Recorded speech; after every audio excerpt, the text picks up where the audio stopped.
externa, hematose. Na respiração interna, o efeito Bohr. Tudo bem? Então, essa troca gasosa, né, ela está acontecendo.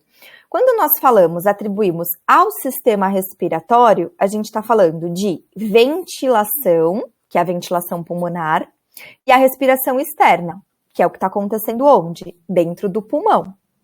Quando nós falamos na respiração interna, a gente associa essa respiração interna, que é levar o oxigênio para as células, ao sistema circulatório, porque é o sangue que vai estar percorrendo aí todo o nosso corpo e levando, então, esse oxigênio para as nossas células. Tudo bem? Então, é muito importante, sim, a gente anotar no caderno direitinho isso.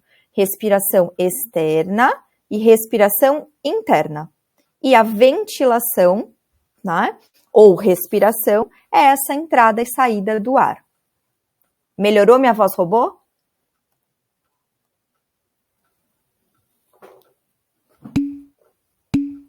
Ah, então beleza. Então, olha só. Qual que é a anatomia do sistema respiratório? Nós vimos lá na anatomia do coração, né? Então, por favor, não é pra gente esquecer, hein? A gente tem que ir agregando os conteúdos aos poucos, tá? Então, a parte superior do sistema respiratório é constituída, então, pelo nariz, pela cavidade nasal, né, dentro do nariz, e a cavidade nasal ela é bem grandinha, viu? E pela faringe, né, vulgo garganta, tá? Já a parte inferior, ela é constituída, então, pela laringe, que é a caixa de voz, pela traqueia, que é meio que um tubo de vento mesmo, parece um tubo de aspirador, tem até no desenhinho do slide da traqueia, pelos brônquios e pelos pulmões. Tem ainda uma outra divisão, tá? Então, não. Olha que engraçado, né? A boca, ela não faz parte do sistema respiratório, porque nós não deveríamos respirar pela boca, porque tem uma função a gente respirar pelo nariz, né? A função principal da gente respirar pelo nariz é que esse ar, ele já vai estar sendo filtrado de alguma maneira, né? Ele já tem um primeiro filtro e um primeiro processo de umidificação, porque a temperatura, inclusive, do ar, né? Aqui, do ar atmosférico, aí na casa de vocês, onde vocês estão, sei lá, no quarto, no banheiro, na cozinha, né? A temperatura desse ar, desses gases, inclusive, que estão no ambiente, não é a mesma temperatura desse ar que chega nos nossos pulmões, né? Então, todos esses órgãos da parte superior, principalmente do sistema respiratório, eles estão preparando o ar para chegar até os nossos pulmões, tá bom? Então, vamos lá. Em relação à fisiologia, lembra? Na fisiologia, a gente está falando do quê? A gente está falando da função, né? Anatomia, estrutura, forma, fisiologia, função. Então, nós temos a parte condutora, né? E essa parte condutora, ela é constituída por todas essas cavidades e por esses tubos dentro do nariz, até chegar aos nossos pulmões. Esse slide, vocês podem tirar, esse é um dos que eu tinha tirado, né? Por exemplo, a partir dos bronquíolos, tá? Então, tá ali, ó, nariz, cavidade nasal, eu tô no slide número 7. Nariz, cavidade nasal, faringe, laringe, traqueia. Até os brônquios, e aí a primeira divisão dos brônquios, que são os brônquios principais, ó, escrevi aqui no chat, tá? Deixa eu só ver aqui, tem a Samara, por isso que tem carne esponjosa. Isso, um dos motivos é esse, porque impede, né, ou mesmo desvio de septo. Eu tô diminuindo essa passagem do ar. O ar tá passando em menor quantidade, aí as pessoas começam a respirar pela boca, né? Então, muitas infecções de garganta, de amígdala, eu falei que não era pra falar garganta, né? Faringe, na amígdala, né? Porque as pessoas, elas têm um padrão respiratório, pode o quê? desregular também, e as pessoas terem apneia, né? Aquela dificuldade de respirar quando está dormindo, né? Então, quando você tem a apneia, você está diminuindo o fluxo de oxigênio também para o cérebro, tá bom? Então, por isso que tem que operar assim. Então, nessa parte condutora, o próprio nome já diz, né? O que a parte condutora ela vai estar fazendo? Ela vai estar conduzindo esse ar até a chegada dele aos pulmões. Só que, onde que essa parte condutora ela vai chegar? Ela vai chegar até os brônquios principais. Os bronquíolos e os bronquíolos terminais, aqui que vocês estão lendo, isso já faz parte, né, da parte respiratória, ficou redundante, né? Mas faz parte da parte respiratória. Tá bom, gente? Então, tirem esses dois nomezinhos aí que ficou bem confuso. Qual que é a função da parte condutora? Filtrar, aquecer e umedecer o ar. Belezoca? Então, parte condutora, nariz, né? A gente vai ver lá, faringe, até mesmo a laringe, tá? Então, tá filtrando, aquecendo e umedecendo o ar. Slide número 9. Slide 9. Parte, então, respiratória. A parte respiratória, nós temos, os bronquíolos respiratórios em diante. Aí a gente tem uma sequência, tá? De bronquíolos, ductos alveolares. No final eu vou usar lozinha, hein? Fiquem tranquilos, para reforçar aí o que foi de mais importante desses nomes todos que eu falei. Mas nós temos quem aí? Os bronquíolos, os ductos alveolares, os sacos alveolares e os alvéolos. Então, imaginem assim, como se eu tivesse um caninho e colocasse uma bexiguinha no final desse caninho. E dentro dessa bexiguinha, eu tivesse várias bolinhas, mini bexiguinhas dentro de uma bexiguinha maior. Ah, tive uma ideia. Todo mundo é da época do bexigão? De festa de aniversário? Quem é mais velho é da época do bexigão. Ai, não via a hora de estourar o bexigão para pegar um monte de doce debaixo do bexigão, né? Odiava quem queria colocar talco, farinha, ai, inferno, né? Acabava com o penteadinho da meninada. Mas olha só, imagina, é como se os sacos alveolares fossem o bexigão e os alvéolos, as balinhas dentro do bexigão, né?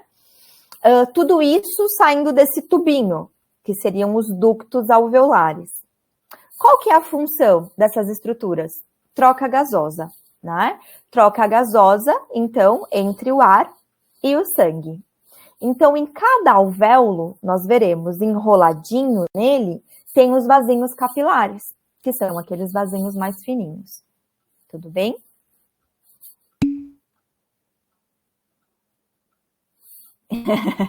Boa, Aline. Slide número 10, tá? Gabriela. Sim, é normal. Significa que eu recebi, mas que eu ainda não corrigi, né? Eu vi, validei todos os recebimentos, mas como eu disse para vocês, né, que eu tenho as outras turmas e eu tenho umas 400 atividades para corrigir, misericórdia. Eu ainda não cheguei na de vocês, tá bom? Mas tá lá, bonitinho. Então, olha só. Agora, slide número 10, tá? Então, no slide 10, nós temos aí uma figura do nariz. Então, esse primeiro órgão, né? Da primeira estrutura do sistema respiratório. E bem rapidinho, né? Quais são as funções do nosso nariz? Como ele faz parte, né? Da porção condutora, filtra, aquece e umedece esse ar inspirado. Ele também é responsável por detectar os estímulos olfatórios, né, os odores, os cheiros que nós sentimos, e modificar as vibrações aí dos sons da nossa fala, tá? No nariz, nós temos, né, 3 conchas nasais. Então, deixa eu compartilhar a luzinha aqui com vocês. Compartilhei. Vocês estão vendo a luzinha?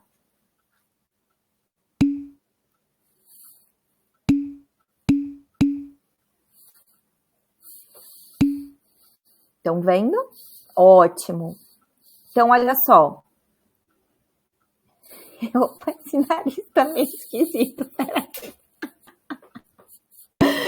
Ai, meu Deus do céu. Peraí, gente. Eu ainda tô sem mouse. Eu comprei um mouse na Calunga e um HD. Mas eles ainda não entregaram. Tá parecendo um bico, dane-se. Vocês estão entendendo que isso aqui é o nariz. Então, dentro da cavidade nasal, nós temos isso aqui, ó.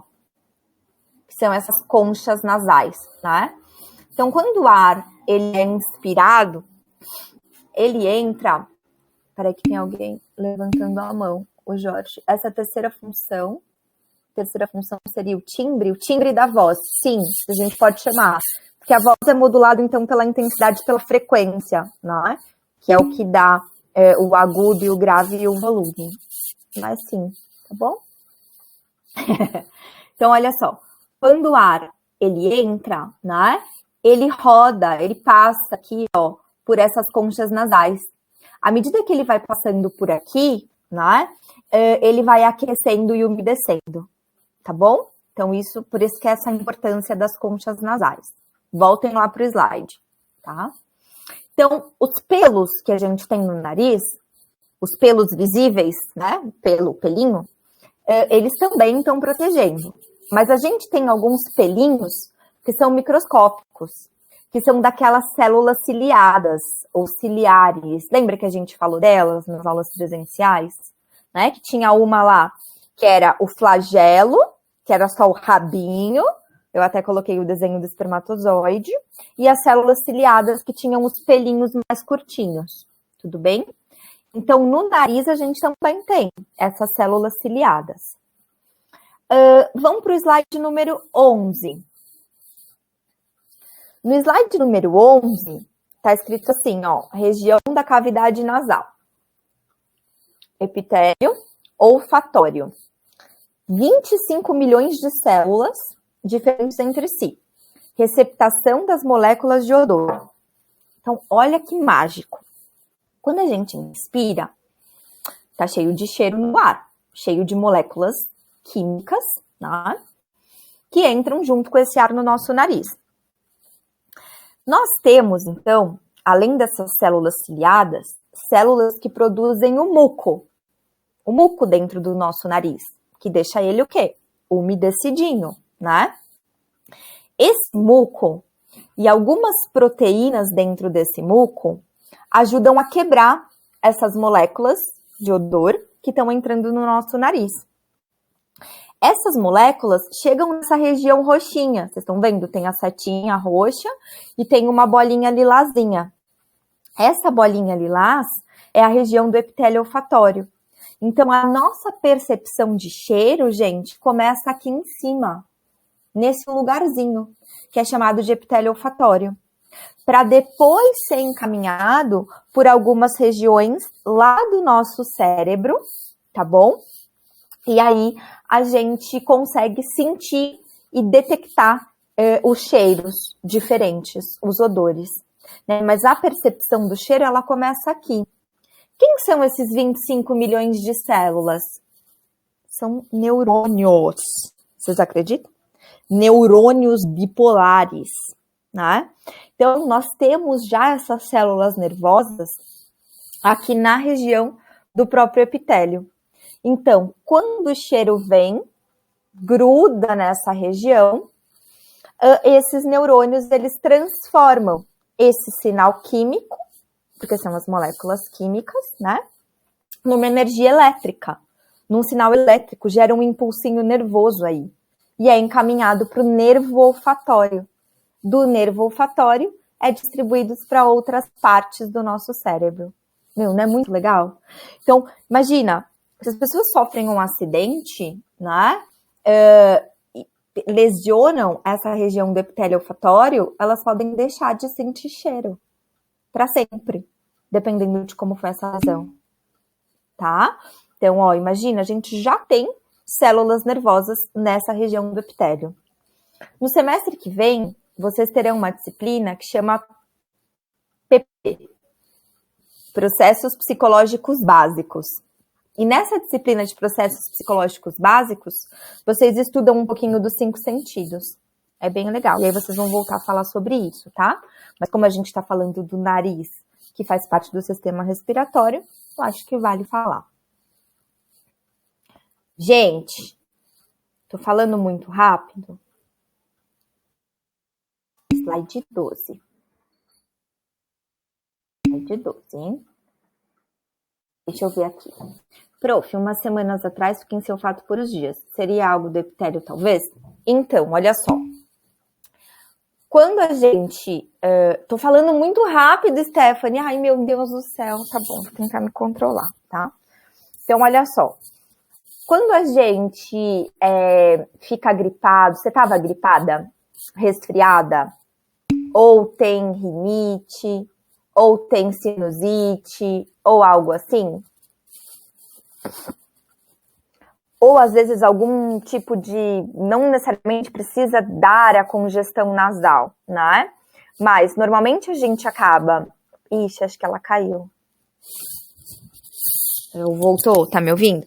Normalmente quando a gente fica gripado ou resfriado, que aumenta, né, essa produção de muco, pode ser que isso aconteça, né? E aí é justificável.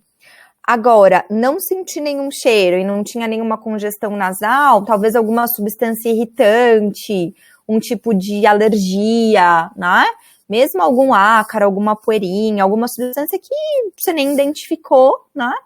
Pode ter, enfim, feito você perder um pouquinho, né? Momentaneamente, esse cheiro. Claro, que a gente está ouvindo também na televisão, né? Saiu em alguns estudos... saíram mais estudos reforçando essa hipótese de que tanto o olfato quanto o paladar, né, a perda, podem estar associados aos sintomas do Covid, né? Mas assim, a gente precisa ter muita cautela, porque tanto o olfato quanto o paladar, ele pode estar associado à gripe, pode estar associado ao resfriado e pode estar associado a alguma alergia que não tenha uma congestão nasal. Né? Então, é muito abrangente, tá? Então, não tô falando que você tava com Covid, hein? Pelo amor de Deus. Bom, aí na cavidade nasal, né? Nós temos, então, dentro do nariz, e é bem amplo, viu, gente? Mesmo quem tem o nariz pequeno, tem uma cavidade bem grande lá dentro, tá? Nós temos glândulas produtoras de muco, temos esses receptores olfatórios, e essas células basais, elas dão origem, né? Nós chamamos essas células basais de células precursoras. Ou seja, elas são células que elas podem dar origem a outros quimiorreceptores, né? Então, nós temos, assim como no paladar, a gente vai ver no sistema digestório, né? Nas nossas papilas, nesse epitélio olfatório, esses quimiorreceptores, que é o nome, né? Ó, quimiorreceptores. Que seria o nome desses neurônios que estão captando essas moléculas químicas para depois traduzir no cheiro, né? Esses quimiorreceptores, por exemplo, essas células basais, desculpa, elas podem se diferenciar, né? E originar outros quimiorreceptores. Então, tem uma parte deles que tem esse processo de substituição, assim como nas nossas papilas, né? Tanto que, imagina, quem tem rinite crônica, quem tem sinusite crônica, fica sem sentir cheiro para sempre? Não, né? Por conta desse processo das células basais, tá bom? Então, tem as crises, o muco aumenta, né? Aí a pessoa deixa lá de sentir o cheiro. Automaticamente, quando nós temos essa diminuição do olfato, o paladar também diminui, né? Consideravelmente.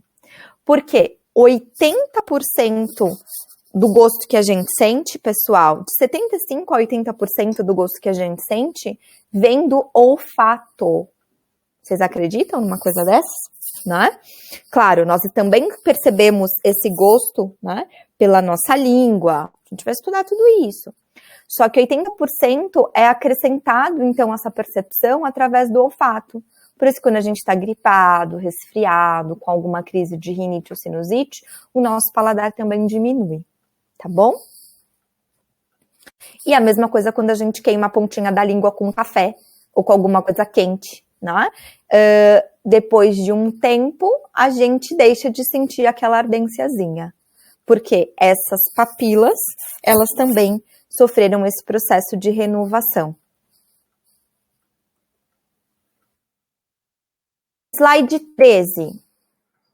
13, vou passar rapidinho, porque eu já falei sobre o muco, tá bom? Deixa eu ver, me disseram uma vez que eu tenho um paladar infantil por ter um bata desvio de septo. Não faz muito sentido não, tá? Por que não faz tanto sentido assim? Porque o desvio de septo, ele é meio anterior e ele não interferiria significativamente, né, no epitélio olfatório. A rinite e a sinusite, elas contribuiriam mais para isso, né? E claro, quando a gente associa um paladar infantil, a gente está falando o quê? De algumas comidas, né? Vamos dizer assim, que podem ser um pouco mais fortes, mais gordurosas. Então, aquilo que é mais gorduroso, é mais salgado, quem tem uma diminuição do paladar consegue sentir um pouquinho melhor, tá? Então, enfim. Mas, assim, uma relação direta com desvio de septo não, viu, Edson? Por isso que quando a gente fala, gosto de metal ou terra, é por sentir pelo subconsciente o cheiro de metal. Na verdade, assim, a gente não acredita que muito nesse subconsciente, né? Aqui para neuro, tá bom? Esse gosto de terra, o gosto de metal, ele pode ser uma combinação de alguns processos. E mesmo até pelo próprio muco que está atrapalhando essa captação das moléculas, tá bom? Mas assim, é a mesma coisa. Quando a gente sente um cheiro, né? E fala assim, gosto de perfume, não sei. Às vezes, se a gente espirra perfume, parece que a gente sente um gosto. Não sei se já aconteceu isso com vocês. Ou um gosto de alguma coisa, sei lá. Não sei, não tô conseguindo explicar.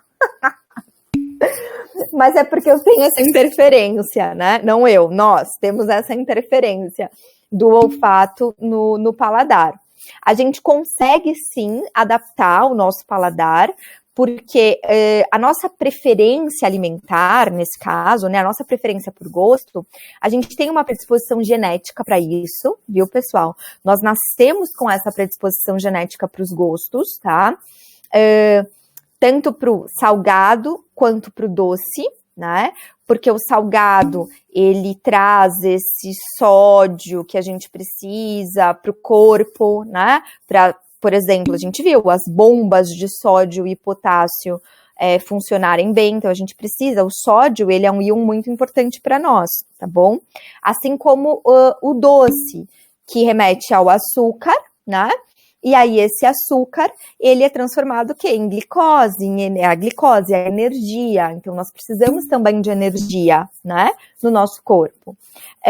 E o gosto amargo, azedo, né, ele já é um pouco mais repulsivo em função de que muitas substâncias, por exemplo, plantas, enfim, né, o amargo e o azedo dá a ideia do quê? De poder ser venenoso, estragado, né, então nós temos essa predisposição genética para o salgado e para o doce, mas nós também temos uma questão cultural, então a gente não é acostumado a comer, sei lá, grilo, formiga, né?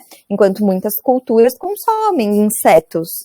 Tudo bem? Então dá pra gente aprender e se adaptar sim, tá? Então vamos lá. Esse muco nasal, então ele tá umidificando aí esse ar inspirado, diminui essas substâncias nocivas. E também tem um mecanismo de defesa, né? Porque o próprio muco, no muco e nessa cavidade nasal, tem essas células que vão varrendo, né, a sujeirinha. Então, slide 14. Deixa eu ver aqui. O inseto é Nesara viridula. Nossa, não sabia esse nome aí complexo. Vou até anotar aqui. Gosto muito de coisas azedas. Tem algum problema? Não, não tem nenhum problema. É preferência. Vamos lá. Gente, aqui no slide 14, essa sequenciazinha a gente precisa memorizar, tá bom? Então, até agora nós falamos do quê? Do nariz, da cavidade nasal. E aí a gente tem esse outro acrônimo, FLT, que é faringe, laringe, traqueia, tá bom? A faringe, ela também vai aparecer no sistema digestório, porque a faringe não é a garganta, né? Então a comida não passa pela garganta, então pra gente nunca esquecer, ó, faringe, garganta, comida passa pela garganta, então faringe está associada também ao sistema digestório, beleza? Slide 15.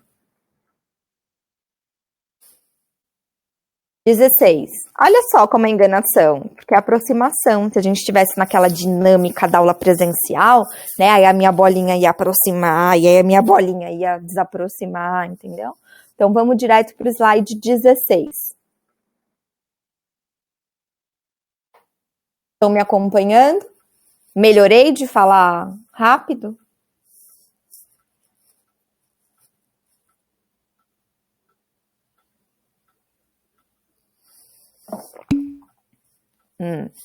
Então vamos lá. Obrigada pela resposta. Passagem, faringe, passagem para o ar e para o alimento. Divide o sistema respiratório e o sistema digestório. É muito próximo, gente, tá bom? A faringe, né? E depois a sequência laringe, traqueia do esôfago. Então a traqueia é na frente e o esôfago é logo atrás. Então é muito grudadinho, né? A faringe também, ó, é essa câmara de ressonância para os sons da nossa fala. A faringe, aqui a gente não precisa entrar tanto, né, numa paranoia, mas olha só. A faringe, ela é dividida em nasofaringe, então vou colocar aqui no chat, ó, naso, oro e laringo. Tudo isso é faringe, que é a nasofaringe, a orofaringe e a laringofaringe, tá bom? Tudo é faringe. Mas então, ó, naso, a gente pensa no quê? Ó, nariz. Oro, a gente pensa na boca, né? E laringofaringe um pouquinho mais para baixo. Tudo bem? Deixa eu ver, prof, tá me ajudando a entender ainda melhor o meu trabalho. Ai, que bom! Ai, que bom, né? Que tá sendo útil. Então, vamos lá, ó. A nasofaringe, que é essa parte do nariz, ela, então, conecta-se com as tubas auditivas. Alguém já ouviu falar em tuba auditiva ou em trompa de Eustáquio? Quem que já ouviu isso? Às vezes quando foi no otorrino, né? Sei lá. Então, olha só. Há uma troca de ar na tuba para igualar a pressão entre a faringe e a orelha média. Quando a gente viaja de avião, né? Ou quando a gente vai para algum lugar que tem altitude mais alta, ou com altitude mais baixa, lá a nível do mar. Então imagina, nossa, final de semana, todos podemos aí, quando tudo voltar ao normal, ir para a praia. O que acontece com o nosso ouvido?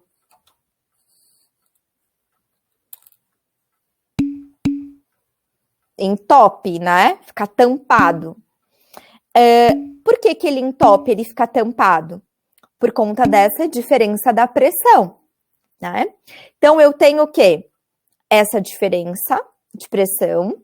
Então, se eu tô, ou a pressão tá aumentando, ou a pressão tá diminuindo, né? Depende se eu tô indo pra praia ou se eu tô aí viajando de avião.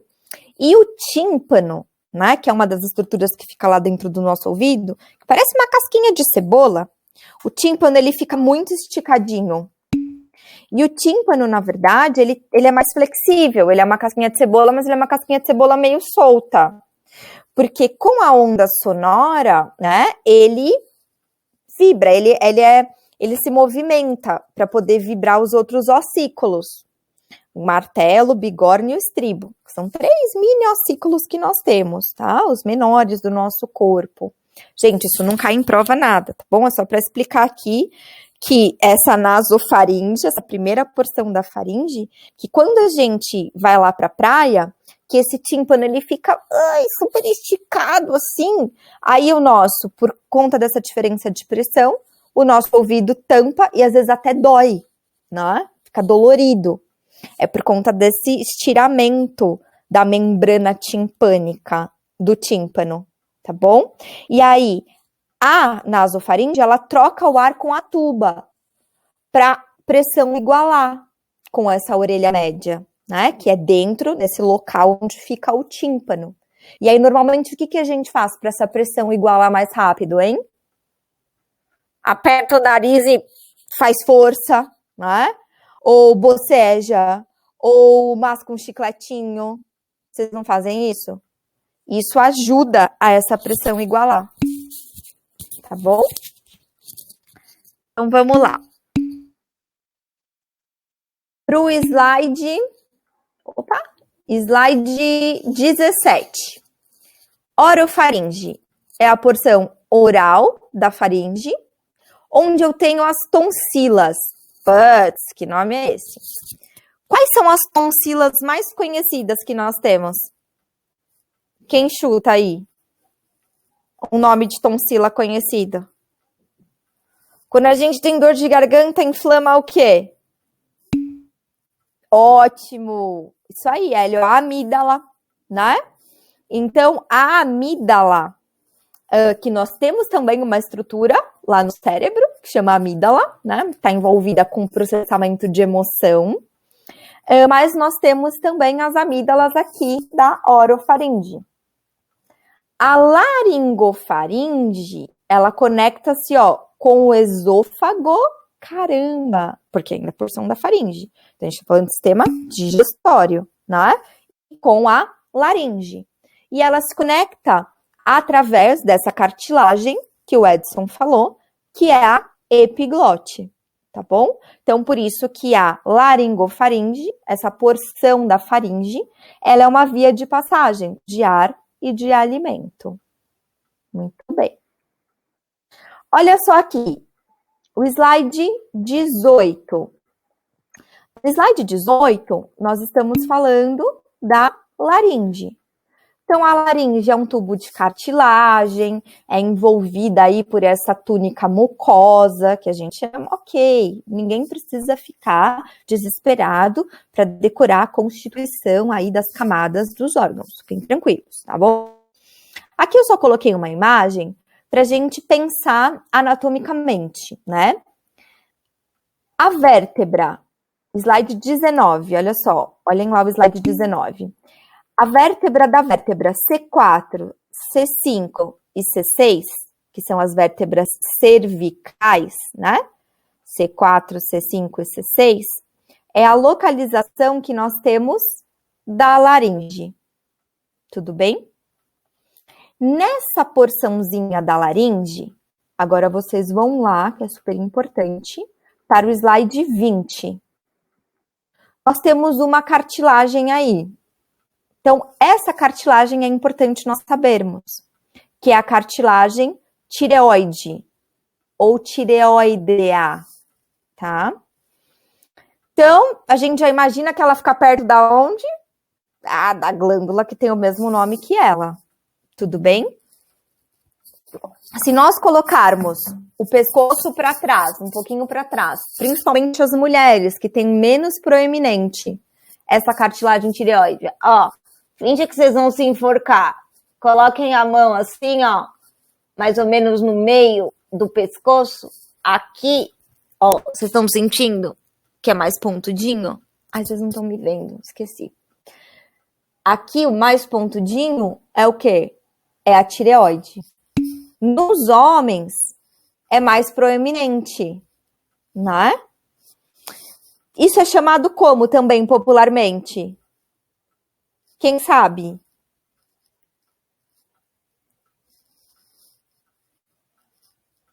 Não vou falar que vai valer um chocolate, porque ainda não começou o quê? Isso, o gogó, né? O gogó, ou pomo de Adão. Isso aí. É isso mesmo, né?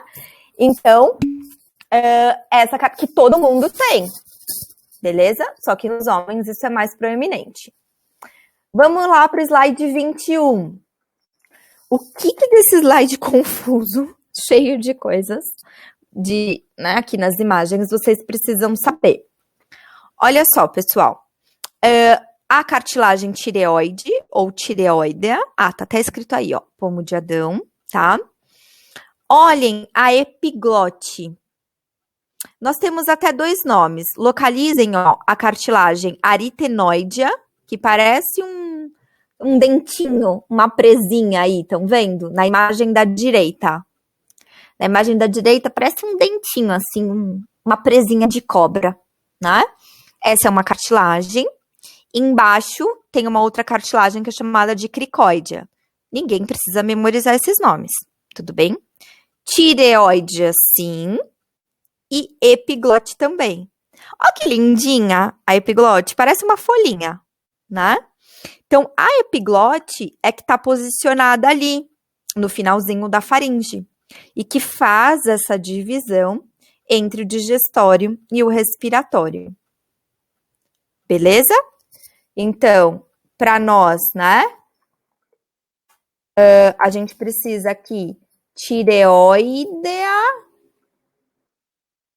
e epiglote. Certinho? Vamos lá agora avançar para o slide 22. A gente consegue enxergar a epiglote melhor. Então, ó, ela é uma cartilagem que ela é elástica e no formato de folha. Ela é presa só pela porção inferior, na base dela. Porque na porção superior ela é móvel, justamente para abrir e fechar, né? Para permitir aí essa passagem ou de ar ou de alimento e líquido, tá? Então, olha só, slide 23. Aqui está mostrando o quê?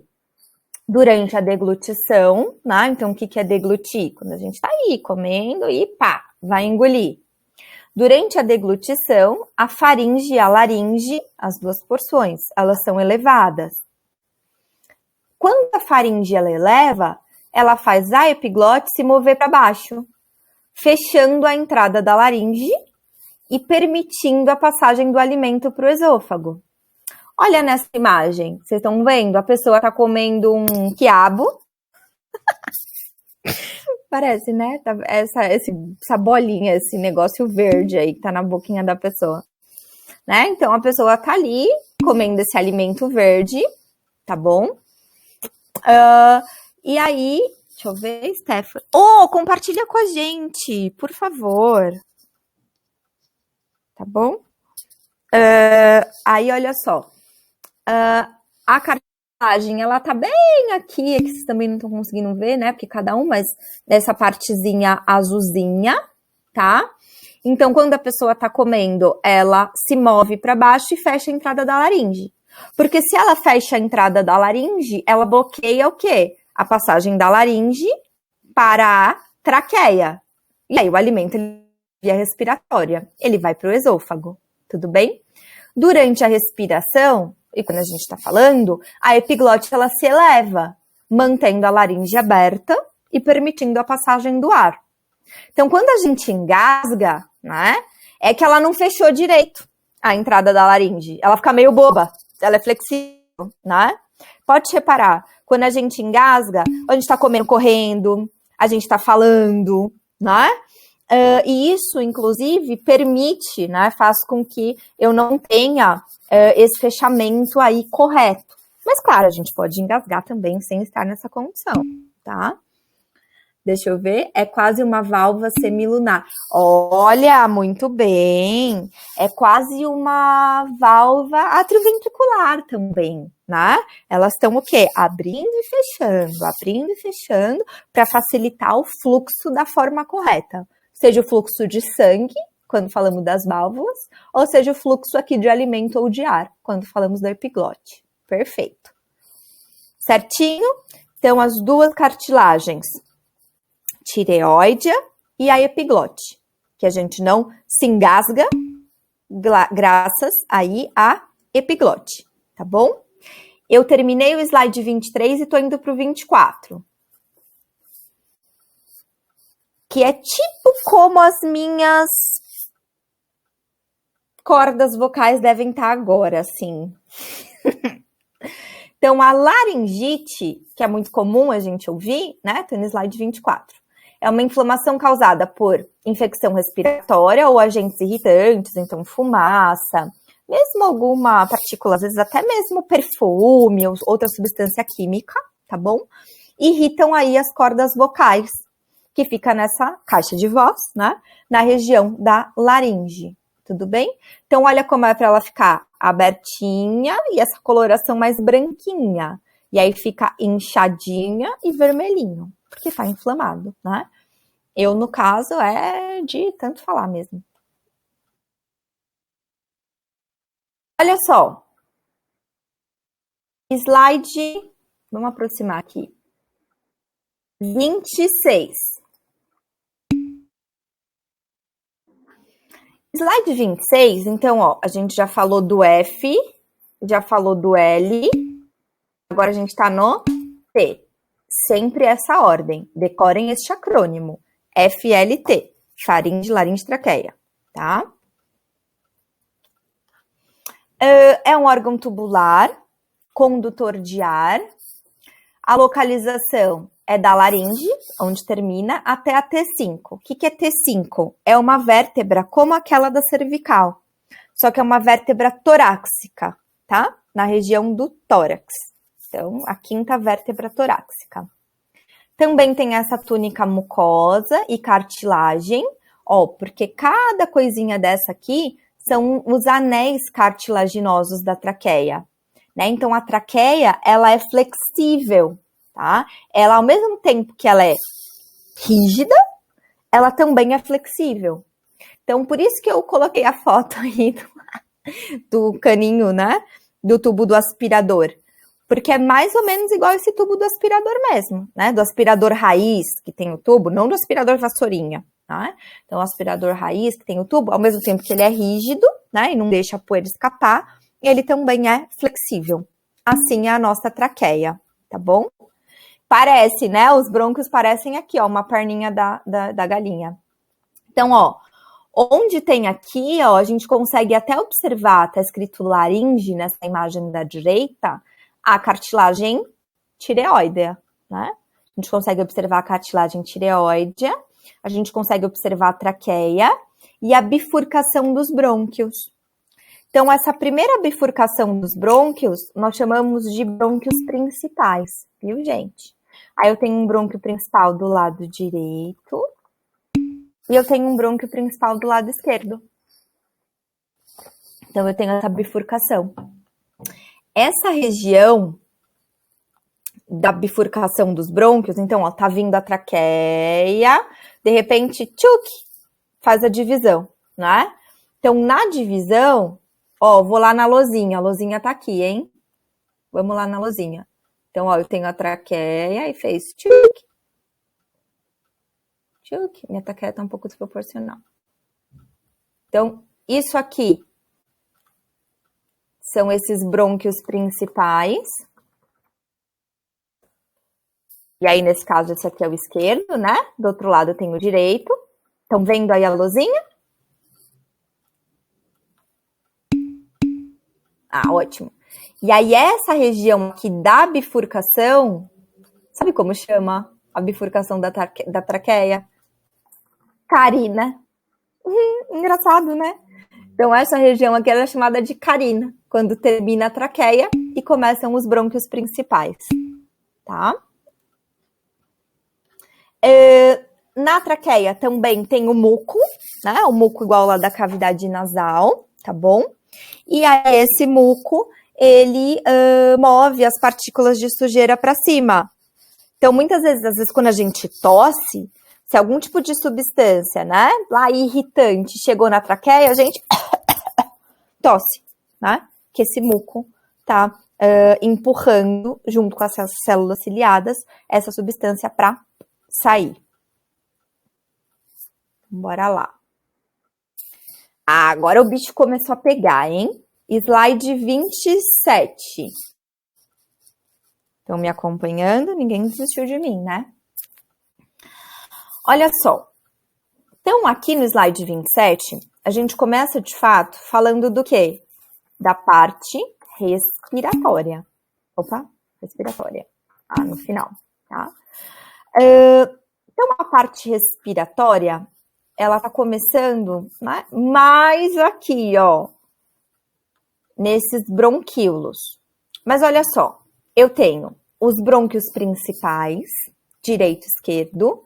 Eles também têm um pouco de cartilagem, né? E tem esse epitélio que nós chamamos de pseudoestratificado.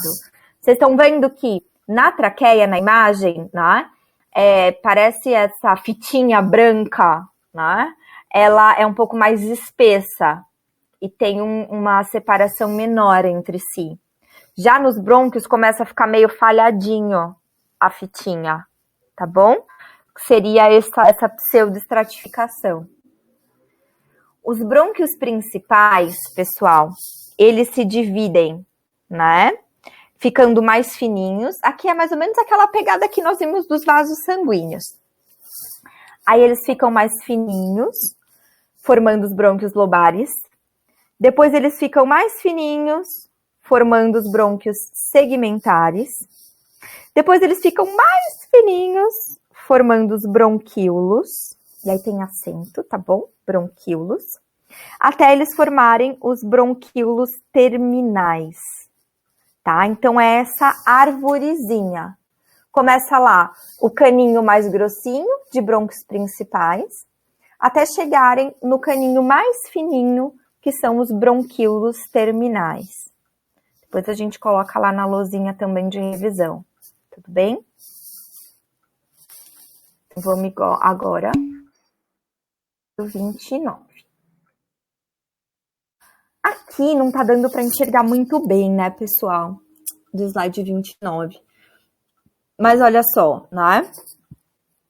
Eu tenho aqui mostrando um pouquinho, então no final da traqueia, a bifurcação da carina. Então, ó, eu já tenho o brônquio principal que tá adentrando dentro do pulmão.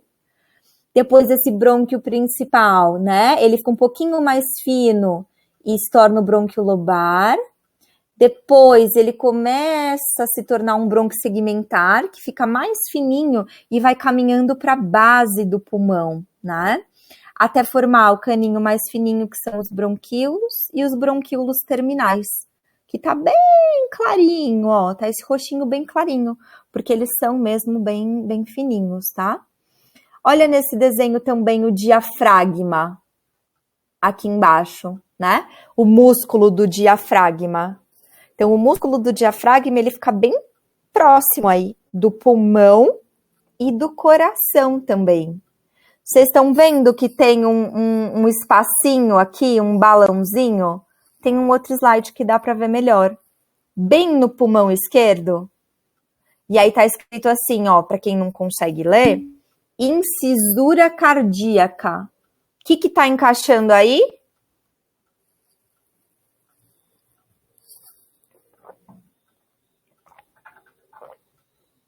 Quem que tá encaixando aí na incisura cardíaca? Isso, o coraçãozinho, né? Então, o coração, ele tá aí, encaixando. Então, a gente já pressupõe que o quê? Qual pulmão que é menor?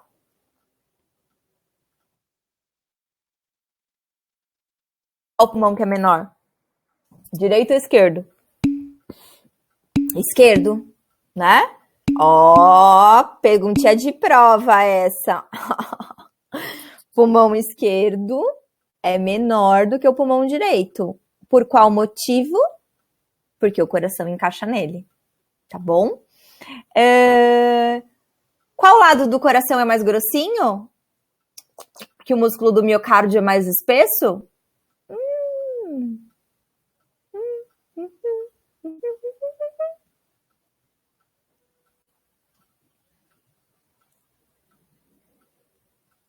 Caiu ou tô conectada ainda?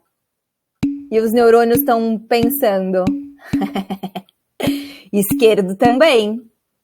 Por que o esquerdo também? Não é o ventrículo esquerdo que vai bombear o sangue para a aorta e para o resto do corpo, né? Então, ó, no coração predomina-se então essa força do lado esquerdo.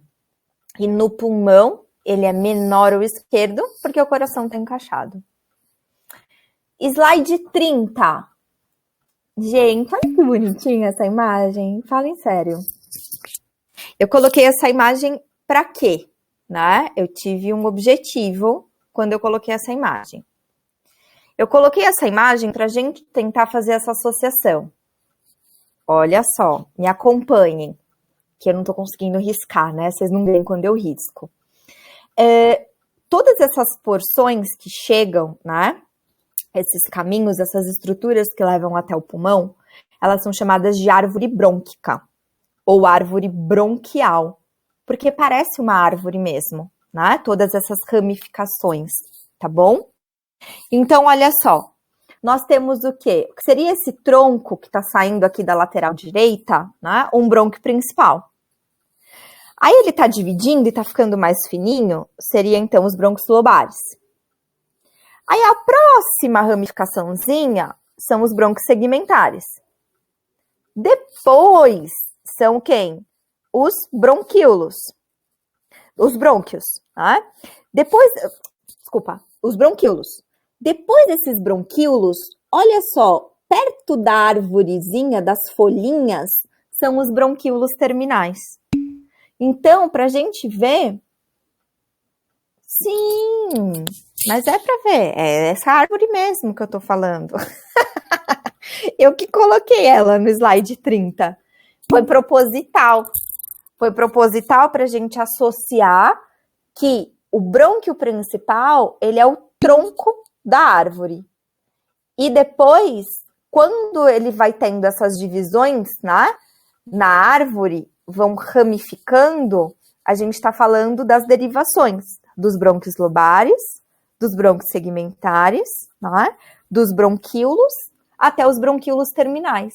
Porque a minha intenção é que a folhinha da árvore, ela é o quê? O alvéolo, né? Então, bronquíolos terminais e o alvéolo, tá? É só para deixar bonitinho mesmo no slide. 31. Quem tem asma? Slide 31. Quem é asmático aqui na sala? Aqui na sala, né? Tá todo mundo aqui na minha casa, hein? Então, olha só, Jorge, olha o que acontece com o seu bronquíolo quando você tá com uma crise asmática. Na esquerda é seu bronquíolo normal, na direita é o seu bronquíolo inflamado. Olha como ele fica constrição, como quase não passa ar direito aí, né? Então, a asma é essa doença crônica causada pela inflamação das vias aéreas inferiores, porque a gente está falando do bronquíolo, né? Que compreende, que pode compreender, viu, gente? Desde essa irritação da traqueia até os bronquíolos, né? Então, ali corrijam, é bronquíolos, não é brônquios, não.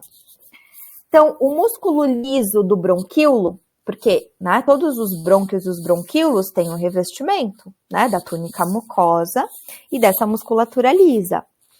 Então, o que a gente está vendo aqui? Essa musculatura lisa, ela entra em espasmo e se contrai. Com isso, faz o quê? Diminui essa passagem do ar, tá bom? Então, todo o sistema, ó, a divisão parasimpática, lembra? Do repouso, digestão, né? Também acaba causando esse estreitamento. Então, eu ativo o sistema nervoso parasimpático. Isso, a bombinha, na verdade, ela abre, tá? A bombinha, ela vai promover o quê? Uma broncodilatação. Esse bronquíolo, ele vai abrir, tá? Ela tem uma ação, claro, às vezes a combinação do que é colocado na bombinha desinflama e abre. Ó, é muito comum, tanto para bronquite... me deu vontade de tossir, peraí. Tanto para bronquite, quanto para asma, o próximo slide é de bronquite. Vocês já ouviram falar de duas medicações? Berotec e Atrovente, para fazer a inalação? É o nome, né, de duas medicações. Então, essas duas medicações, quando combinadas, é justamente isso, né? Porque tanto o Berotec quanto o Atrovent, eles aceleram, então, mais ar tá entrando, só que pelo sistema nervoso, eles ativam o sistema nervoso parasimpático, tá? Desculpa, parasimpático não, simpático. Principalmente o Berotec, né? Que a Aline colocou aí. E aí isso aumenta a frequência cardíaca. Há um trabalho em conjunto do sistema respiratório e do sistema cardiovascular. Por isso que é muito preocupante agora quando a gente está falando em termos do próprio coronavírus, né? Por que as pessoas elas acabam, algumas, infelizmente, né, morrendo dessa parada cardiorrespiratória, né? Então, ó, o coração sobrecarregou, porque o pulmão não estava funcionando direito, tá? E, inclusive, aquele sangue, né, ele não está conseguindo ser oxigenado da maneira correta. O chiado no peito, porque o chiado no peito, ele é mais da bronquite ou da bronquite asmática, tudo bem? Mas esse chiado no peito é para essa própria oxigenação e o acúmulo do muco, né? Porque quando eu não tenho essa oxigenação da maneira correta, né? Na bronquite, começa o muco a ficar muito acumulado nos brônquios. E os alvéolos também, que é a última estrutura que a gente vai ver aqui da árvore brônquica, eles também começam a encher de líquido, tá? Então, eles serem inundados por esse líquido inflamatório é o que se associa, por exemplo, o COVID a um tipo de pneumonia, né? Não é a pneumonia tradicional, é por conta dessa inflamação e desse acúmulo de líquido alveolar. Mais ou menos, assim. Não sei se deu para entender. Olha só. Coloquem no slide 32. Ele vai mostrar aqui esse líquido. O muco, né? Na bronquite, eu já tenho uma inflamação, né? Específica que está sendo dos brônquios. Então, exposição a substâncias químicas, em especial tabagismo, né? Podem fazer o quê? Que as pessoas desenvolvam essa bronquite, tá? Não precisa ser alguém que, né? A bronquite crônica, essa bronquite... Então, sinais, tosse, catarro em excesso por um longo período, no mínimo aí de 3 meses. Então, tem alguns critérios, né, para esse diagnóstico da bronquite. Mas olha aqui a diferença, né? Então, ó, eu tenho na imagem à direita um excesso de muco. E é o excesso de muco que acaba causando o quê? Essa constrição. Na asma, eu não tenho esse muco presente. Na bronquite asmática, eu tenho as duas coisas. Eu tenho o excesso de muco e essa bronquioconstrição, tá? Então, obviamente, ela, né, acaba sendo aí um pouco mais séria.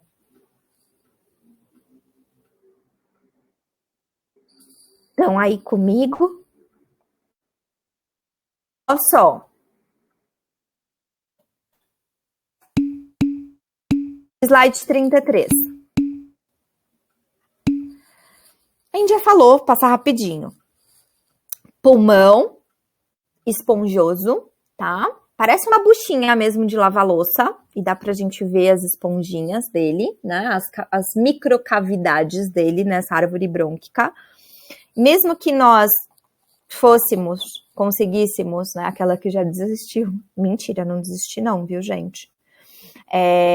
Ir ao laboratório, a gente não ia conseguir ver essa característica esponjosa do pulmão. Mas pensem numa buchinha de lavar louça, o pulmão é mais ou menos desse jeito, tá bom? O que é a pleura?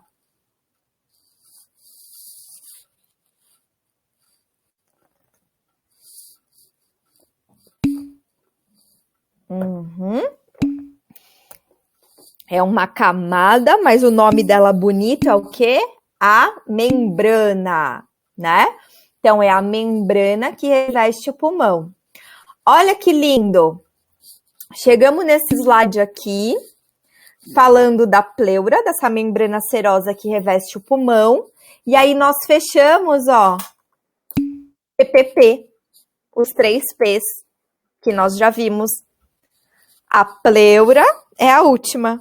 Mas quem que também a gente viu? Quem que nós vimos? Além da pleura? Tempo!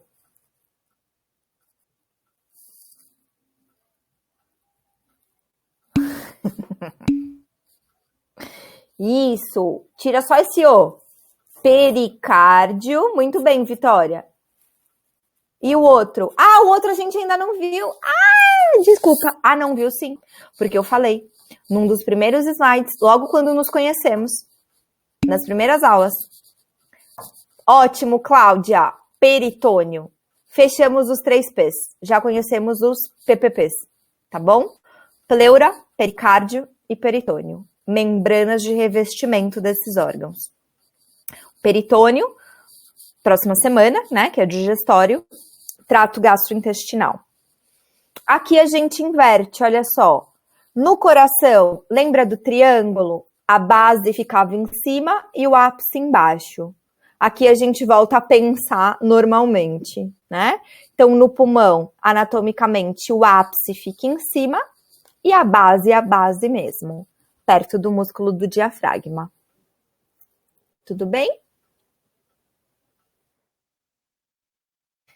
Slide 34. Então, a pleura, né? Ela tem 2 partes, assim como nós vimos que o pericárdio também tinha. A pleura visceral, né? Ó, víscera tá mais próxima ao pulmão. E a pleura parietal tá mais externa, cobertura exterior, tá? Mas para mim isso não importa tanto. Importa que vocês saibam o que é a pleura.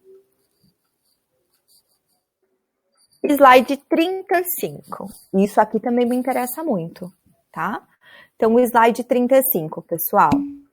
Olha só, estamos falando ainda dessa parte respiratória. Então, cada lobo do pulmão, então eu tenho lá o pulmão do lado direito e eu tenho o pulmão do lado esquerdo. Cada lobo do pulmão é dividido em segmentos menores, que nós chamamos de lóbulos, tá? Cada lóbulo, ele tá suprido aí pelos brônquios segmentares. Então, lembra? Começava lá pelo brônquio, brônquio principal, brônquio lobar e os brônquios segmentares. Aí, cada uma dessas partezinhas do pulmão, ninguém precisa decorar isso, gente, não precisa decorar. Contém um vaso linfático, uma arteríola, ó, uma vênula e um raminho de um bronquíolo terminal. Por quê? Nós vimos que dos brônquios, nós temos essa ramificação para os bronquíolos, né? Então, nós temos esses bronquíolos terminais, que ficam mais fininhos ainda, e são chamados de bronquíolos respiratórios. Aí, esses bronquíolos respiratórios, eles terminam numa estrutura que nós chamamos de ductos alveolares, que parece um caninho, para chegar nos sacos alveolares. Então, vamos voltar lá na lousinha. Para resumir, a gente tem isso aqui, ó, e pulando essa parte do bronquíolo respiratório, mas enfim, como se viesse aqui, ó, uma parte fininha, esse bronquíolo respiratório. Aí eu tenho um outro caninho, que são os ductos alveolares. Aí eu tenho o quê? Aqui, o saco alveolar e dentro eu tenho os alvéolos. Nossa, que desenho maravilhoso! Lindíssimo, né? Então, aqui o bronquíolo respiratório, aqui o ducto alveolar, o bexigão, o saco alveolar e as balinhas dentro e os deep links dentro. Lembra do pirulitinho que colocava no açúcar? Ainda existe, né? Os alvéolos. Beleza? Então, é essa aquela sequência do slide.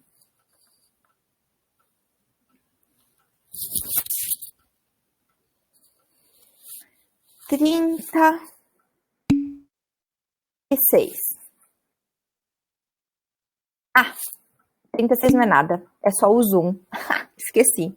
Então, ó, bronquíolo terminal, bronquíolo respiratório, ductos alveolares e sacos alveolares. Os alvéolos. Muita atenção aqui, hein? Os alvéolos, são neles que ocorre a troca gasosa. Então, ó, a hematose está acontecendo aqui. A respiração, o que está acontecendo aqui? Respiração, o quê? O quê? 5. Ótimo, Jorge. Respiração externa, né? Então, a respiração externa, a hematose está acontecendo no alvéolo, porque ele é o local de troca gasosa. Então, eu tenho, esse desenho está bem mais bonito, né? A projeção do saco alveolar, né? Que circundam esse ducto alveolar. Cada bolinha são os alvéolos. E olha como parece uma redinha, não é? Tão bonitinho. Isso, achei muito fofo. Que eu tenho o quê? O que tá em azulzinho, capilares sanguíneos, levando sangue o quê? Venoso. E os capilares que já estão vermelhinhos, o sangue arterial. Existem algumas células que constituem esse alvéolo, né? Que produzem, secretam um líquido, que é um líquido alveolar, e tem até uma substância que é chamada de surfactante. Ninguém precisa memorizar isso. Mas quem leu no capítulo, né? Identificou lá esse nome, né? Quem que identificou esse nome lá no capítulo? Quem leu o capítulo, né? Aí essa substância, né, esse líquido surfactante, né, ele mantém, uma das funções dele, né, é manter esse alvéolo preservado. Por quê? Quando nós inspiramos e expiramos, há uma movimentação dos nossos pulmões e dessas estruturas, né? Então, nós temos um aumento e uma diminuição do volume da pressão nos nossos pulmões. Então, para esses alvéolos não entrarem em colapso, esse líquido surfactante, ele é importante, né? Então, esse processo de expansão e o pulmão voltar para a forma original dele, é importante também para a nossa respiração, né? Que é o que acontece, que é o que não acontece mais quando esses alvéolos, eles começam a ficar inflamados, né? Quando, por exemplo, o Covid, eu não desisti, viu, gente, da ideia de fazer o vídeo, é que realmente eu não tive tempo de fazer o vídeo ainda, mas ele impede, começa a enrijecer essas estruturas. Então, eu não consigo mais expandir o meu pulmão e voltar no lugar. Como que eu vou respirar assim? Né? É muito sofrido mesmo, tá bom? Aí entra, né, nas algumas condições clínicas que nós chamamos de fibrose, né? Que é esse enrijecimento dessas estruturas pulmonares, tá bom? Olha só o slide 38. De tudo isso aqui, né, de todo esse alvéolo e tal, se concentrem só nesse retângulozinho, onde está escrito difusão de O2, difusão de CO2 e alvéolo. Então, essa hematose, essa troca gasosa, ocorrida na respiração externa, que estamos vendo aí que acontece no alvéolo, né? Essa troca de oxigênio e de gás carbônico. Isso acontece por, lembra? Nós vimos, difusão.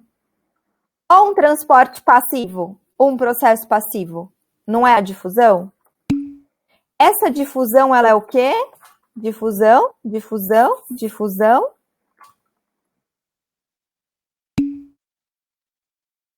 Difusão o quê? Isso! Difusão simples. Né? A gente está falando de gases, oxigênio, gás carbônico, não preciso da ajuda de ninguém. Consigo entrar, transitar tranquilamente. Tudo bem? Então, ó, anotem, isso é importante. Vocês ficam assistindo a aula com o caderninho do lado? Queria ser uma mosca para peregrinar na casa de cada um de vocês que estão aqui online. Então, olha só, né? A difusão simples. Mentira que já acabou uma divisãozinha. Misericórdia. Falar menos para deixar para os outros professores. Então, ó. Então, para a Vitória que colocou um monte de pontinho de interrogação, hein? Essa difusão que acontece a troca gasosa, que dentro desse pulmão, no alvéolo, é chamada de hematose, é uma difusão simples.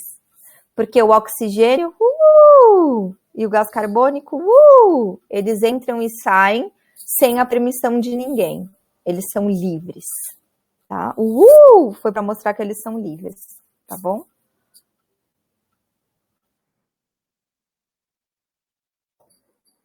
Trinta e 39.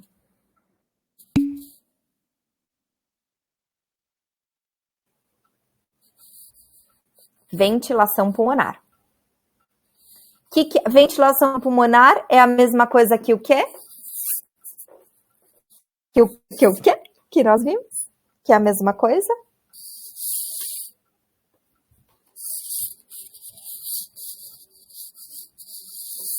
Tanto faz eu falar ventilação pulmonar ou eu falar isso, respiração, tá? Tanto faz, colocar o ar para dentro, colocar o ar para fora. Olha que interessante. O fluxo de ar, ele é decorrente da diferença da pressão do ar. Ou seja, né?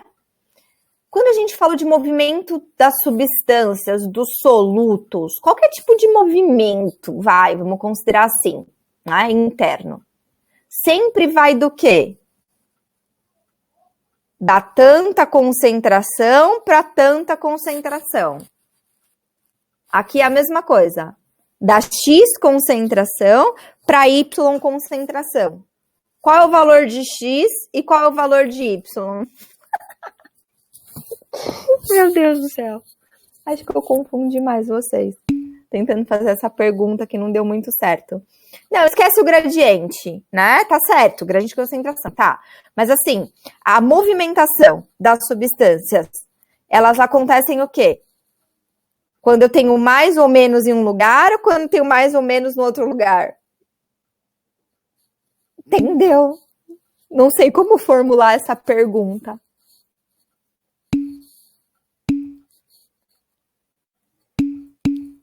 Isso, da maior concentração. Esquece só o gradiente aqui. Mas é isso aí, Eduardo. Então, da mais para menos, né? Da maior concentração para menor concentração. De onde tem... todo mundo respondeu junto aí. De onde tem mais para onde tem menos. Perfeito, tá bom? É isso aí.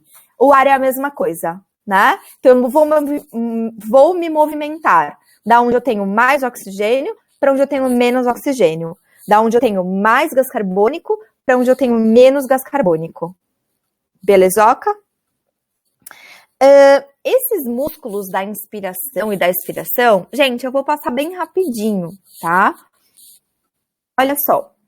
Quando a gente inspira, né? Então, puxei o ar aí pelo nariz. O diafragma e os músculos, né, intercostais, ou seja, né, os músculos que nós temos aqui externos à costela, eles se estendem. O diafragma, ele vai, quando a gente inspira, o diafragma contrai e desce. E essa musculatura também se contrai, tá? O que é mais importante pra gente aqui? Que na inspiração, eu aumento o volume pulmonar. Aumento de volume. E a gente já imagina que o quê? Se na inspiração eu aumento o volume, na expiração o volume vai fazer o quê? Diminuir, né? Então, isso que é o importante aqui. O volume, ele diminui na expiração e ele aumenta na inspiração. Então, olha só. Na inspiração forçada, então, tipo agora, né? Porque vocês estão assistindo a aula e vocês estão respirando, né? Espero eu que sim. Quem não respira muito sou eu, né? Quando começo a desembestar e falar rápido. Mas eu espero que vocês estejam respirando normalmente aí do outro lado.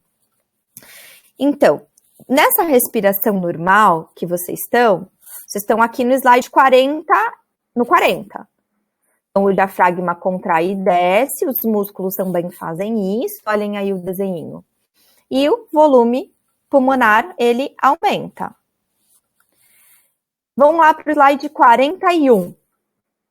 Quando a gente está fazendo um exercício de respiração, né, que eu faço uma respiração forçada, uma respiração mais profunda, eu preciso de outras musculaturas para poder me ajudar nessa inspiração e aumentar mais ainda esse volume pulmonar, né? Então, além dos músculos intercostais que nós utilizamos, entram aqui esses nomes, que ninguém precisa decorar, claro que não, né? Mas esse esternocleidomastoideus, os músculos peitorais, os músculos escalenos, todos esses músculos, eles vão ajudar para que aumente o volume pulmonar. Mas esqueçam isso, tá? É importante, ó, que na inspiração eu aumento o volume pulmonar. Vamos lá para o slide 42. No slide 42, a gente está falando do quê? Da expiração. E na expiração, então, eu tenho a diminuição deste volume pulmonar. Gente, vocês estão me ouvindo? Travou o meu Chrome. Oh, meu Deus do céu.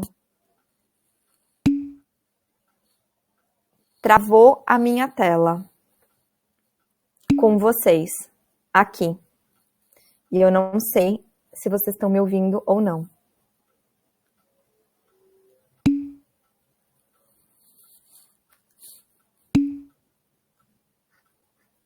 Ai, meu Jesus. Olha, se vocês estiverem me ouvindo, vocês vão ficar aí onde vocês estão, que eu vou aqui sair dessa tela e volto. Fiquem aí. É o tempo de tomar uma aguinha. Eu não sei se vocês estão me ouvindo ou não, mas fica aí.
Gente, eu voltei.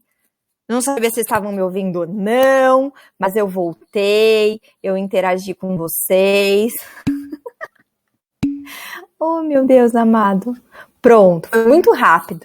Foi assim, eles estão precisando de um respiro. Cai. Aí tudo travou aqui na minha tela. Aí eu fechei tudo e abri tudo de novo, entendeu? Então foi isso que aconteceu. Mas já tô de volta, tá? E nós paramos no slide 42.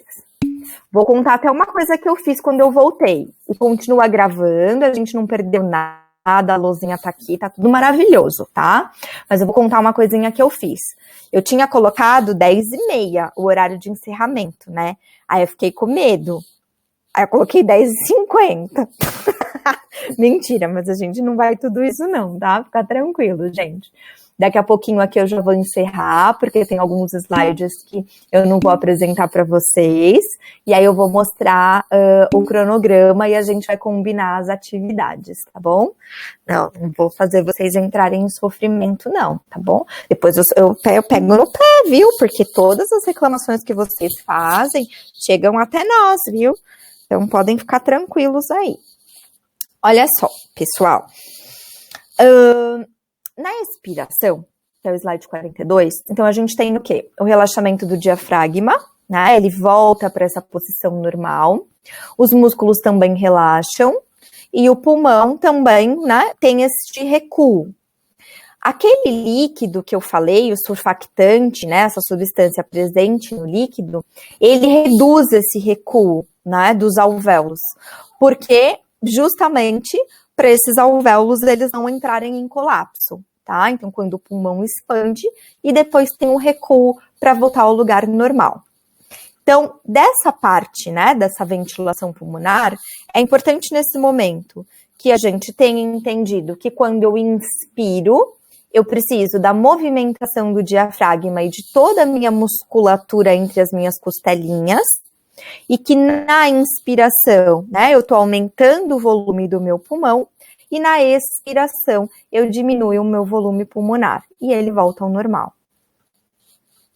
Tudo bem? Slide 43. Vocês já até respiraram, hein? Nem vem com essa. Então, olha só, que eu acabei de falar, para reforçar. Tipo um Teletubbies. De novo. Na inspiração, maior volume, só que tem um adendo aqui. Então, quando eu tenho um maior volume, eu tenho uma menor pressão interna desse ar.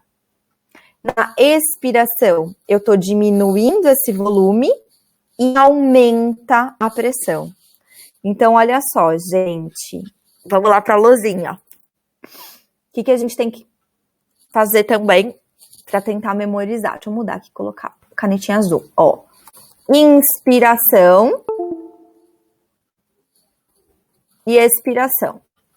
Na inspiração, eu tenho, ó, maior volume e menor pressão.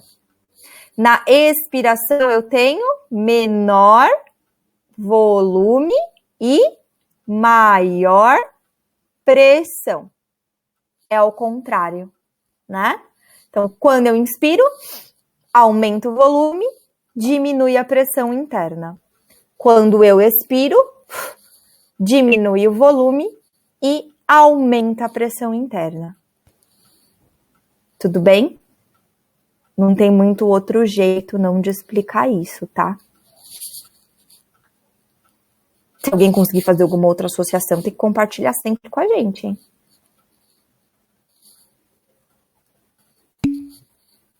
(44) Deem um zoom aí no PDF de vocês. Isso aqui é super importante, tá? Olha só. Quando eu tenho a pressão atmosférica, tá lá, 760, igual pressão arterial, lembra? Milímetros de mercúrio? Olha como é medida a pressão. Então, aqui do lado de fora, imagina vocês na situação de vocês. Tem lá, na casa de vocês, 760 milímetros de mercúrio fora. Olha dentro, tá escrito assim, ó, a pressão alveolar e a pressão intrapleural.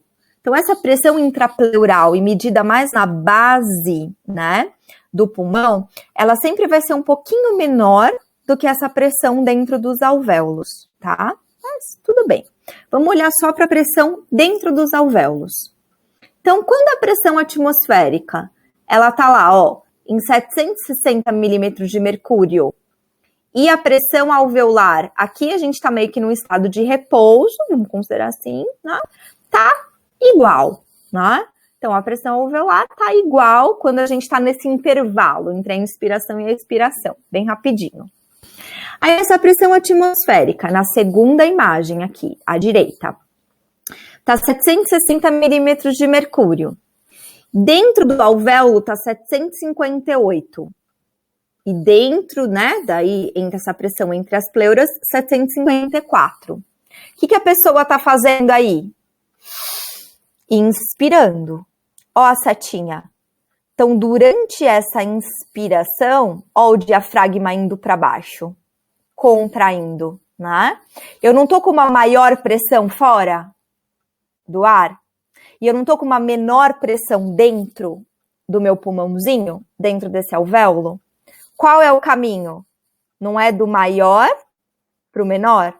Mais concentrado para o menos concentrado? Olha aí no chat.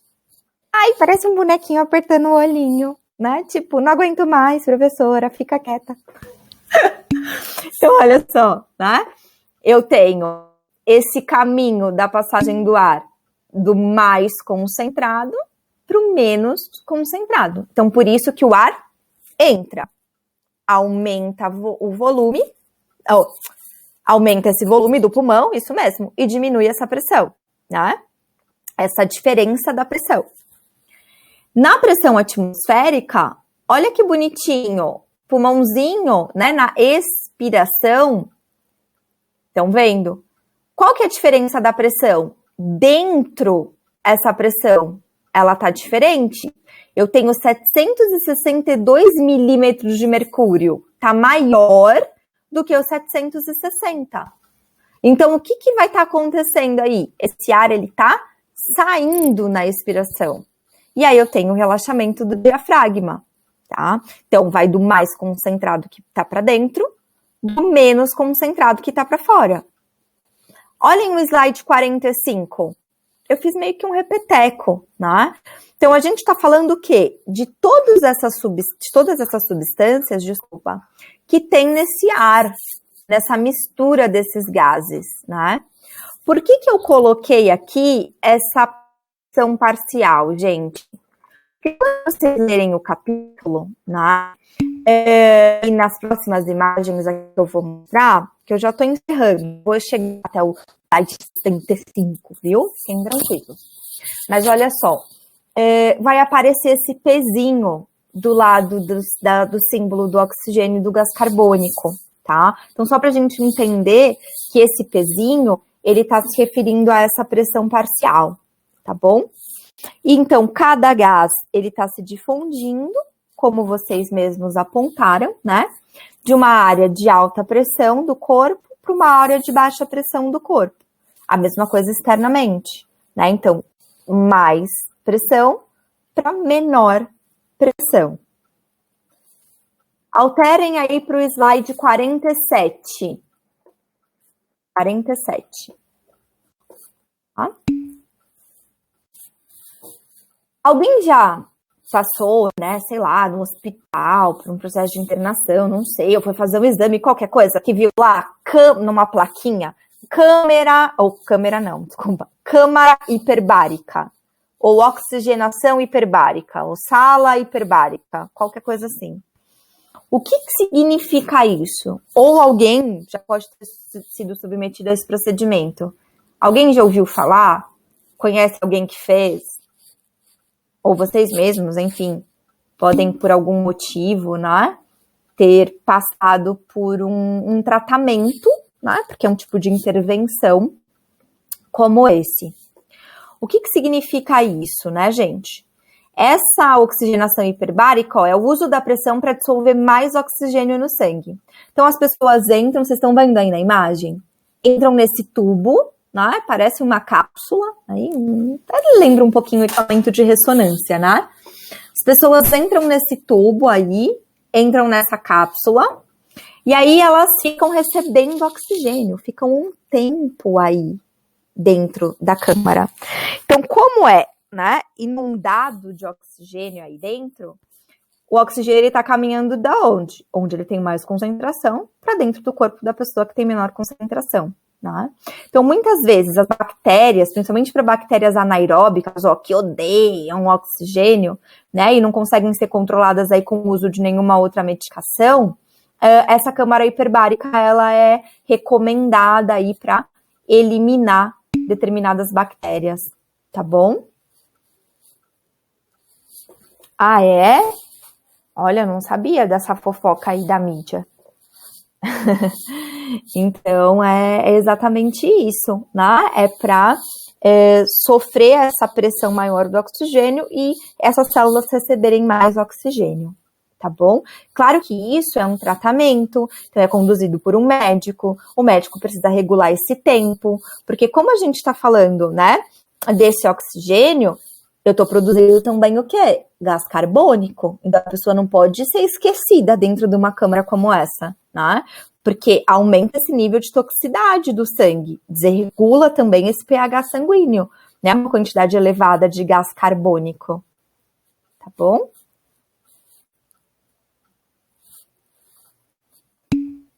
Ó, 48. O que é a respiração externa? Não é nenhuma novidade. Troca gasosa pulmonar, hematose. Converte sangue desoxigenado, cheio de CO2, em sangue oxigenado, cheio de O2. Onde ocorre a hematose? Tempo! Ah, muito bem, Dani. Nos alvéolos. Gente, olhem o slide 49. Que coisa mais linda. Eu vou chegar até o slide 53 só, hein? Tá acabando. Segurem aí, mantenham-se firme comigo. Olha o processo de difusão. Difusão simples, que nós vimos, né? Então, eu tenho um capilar sanguíneo, olha que bonitinho, as hemácias dentro dele. E eu tenho o alvéolo pulmonar, que é o amarelinho.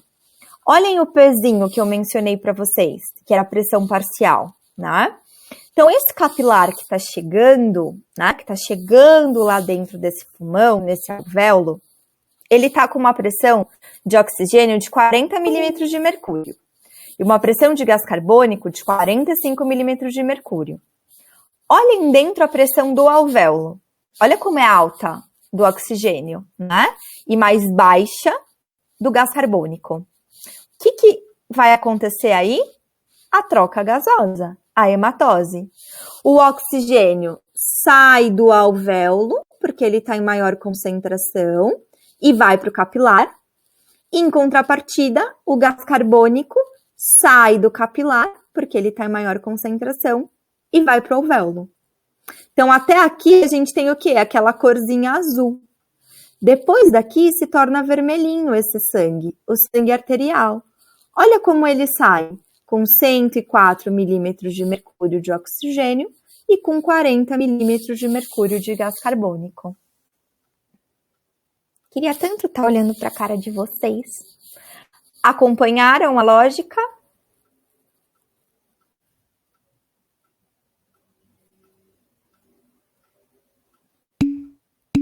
Sim. Ótimo. A troca, ela tá acontecendo ao mesmo tempo, tá bom? Então, essa troca gasosa, ela tá acontecendo em conjunto. Ó a cara de vocês, né? Então, assim. Então, olha só. Isso é uma troca simultânea, tá? Então, quando esse sanguinho chega lá nesse capilar, né? Chega por esse vasinho capilar lá no alvéolo, E isso em todos os alvéolos ao mesmo tempo, né? Imagina quantos capilares ao mesmo tempo e quantos alvéolos ao mesmo tempo. Esse alvéolo, ele tem o quê? Uma maior concentração de oxigênio. Esse sangue que está chegando pelo capilar, ele está chegando com uma menor concentração de oxigênio, certo? Porque o sangue ele não vai para o pulmão para oxigenar? O que nós vimos na aula de cardio? Aí já o bicho pegou, né? Sei lá o que nós vimos, já faz 2 semanas, nós vimos isso. Que o sangue, ele chega, né? Através lá dessas artérias pulmonares, que depois vão se ramificando até chegar no vasinho capilar e chega lá no alvéolo, para ocorrer essa troca gasosa. Então, quando esse sangue ele chega lá no alvéolo, ele está pobre em oxigênio e rico em gás carbônico, que é o que a gente observa aqui por essa porcentagem. Tá? Então, eu tenho 40 milímetros de mercúrio só de oxigênio e 45 de gás carbônico. O alvéolo, ele tem mais oxigênio do que gás carbônico. Então, quando esse sangue ele passa por ele, por difusão simples, como ele tem mais oxigênio, esse oxigênio passa para o sangue. Como o vasinho capilar tem mais gás carbônico do que o alvéolo, ele vai trocar, então, ele vai depositar esse gás carbônico no alvéolo. Tudo bem? Porque não está caminhando do mais concentrado para o menos concentrado? Então, se eu tenho mais oxigênio no alvéolo, esse oxigênio entra no vasinho capilar. Se eu tenho mais gás carbônico no alvéolo, esse gás carbônico, ele entra no alveolinho. Ficou um pouquinho mais claro?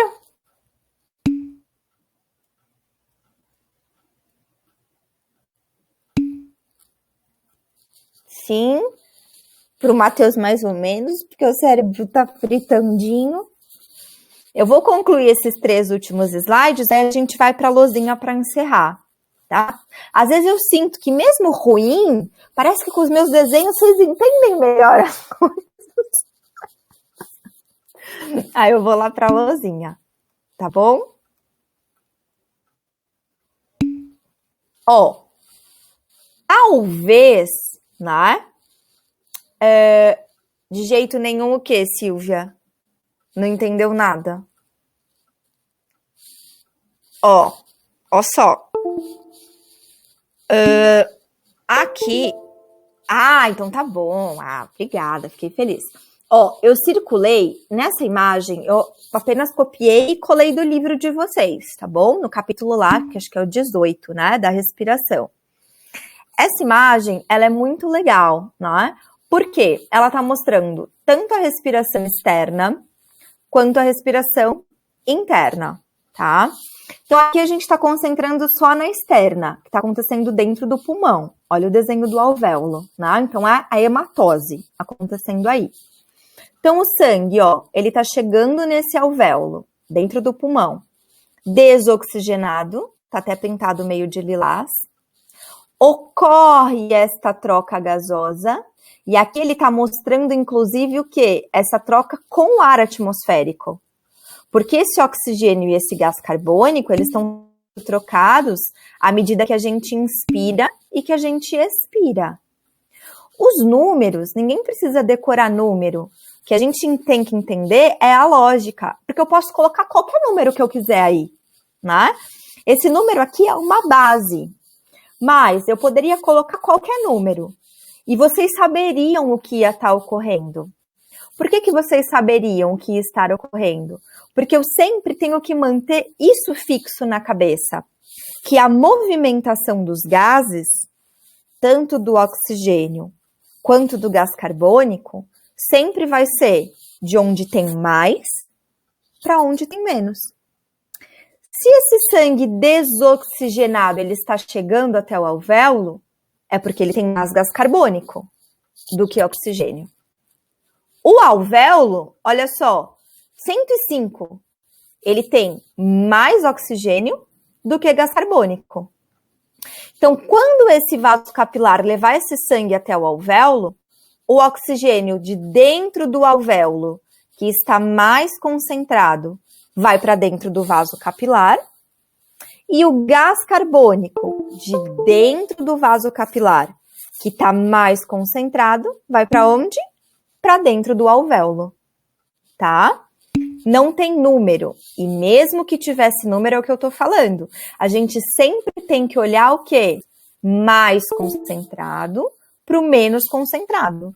Onde o número tá maior, para onde o número tá menor, né? Porque eu poderia colocar qualquer número aí. O importante é que o fluxo sempre vai ser, bom, se eu tenho mais oxigênio de um lado, aqui no caso do alvéolo, ele vai migrar para o vaso capilar. Se eu tenho mais gás carbônico dentro do vasinho capilar, ele vai migrar para onde? Para dentro do alvéolo. Isso é a respiração externa. Isso é a hematose. Eu oxigenar esse sanguinho. Tá bom? Olha só, eu termino com a lhama, mas vamos pular para o slide 53. Olha o 51, que lindo. A lhaminha, não dá vontade de subir nela? Mas vamos para o 52, só para a gente concluir e a gente volta na lhama.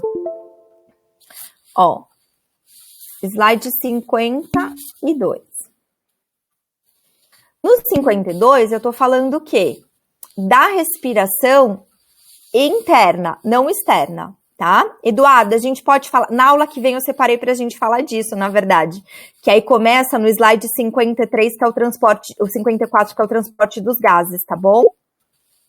É por conta da hemoglobina, tá? Só pra gente tentar fechar essa parte aqui e não ficar muito confuso. Então, olha só. Na respiração interna, a gente tem o quê? Essa troca gasosa que é sistêmica, tá? Que a gente chama de sistêmica, que é o efeito Bohr. Então, a interna tá tendo essa troca gasosa, o quê? Com as células, tudo bem? Então, esse sangue oxigenado, ele é convertido em sangue desoxigenado, porque eu estou deixando esse meu oxigênio para as minhas células. Olhem o slide 53, que é o mesmo do que eu acabei de mostrar, só que aí o círculo tá embaixo, né? Para se referir a essa troca das células. Então, olha que bonitinho. Essas três coisinhas amarelinhas é para representar alguma célula, tá? Aí tá chegando o quê? Ó, o tubinho vermelhinho tem à direita, que é capilar, carregando o sangue arterial. Aí ele tá fazendo a troca, ó. PO2 100 tem mais o quê? Oxigênio dentro do vasinho capilar. Olha dentro do amarelinho, PO2 40. E ó, setinha.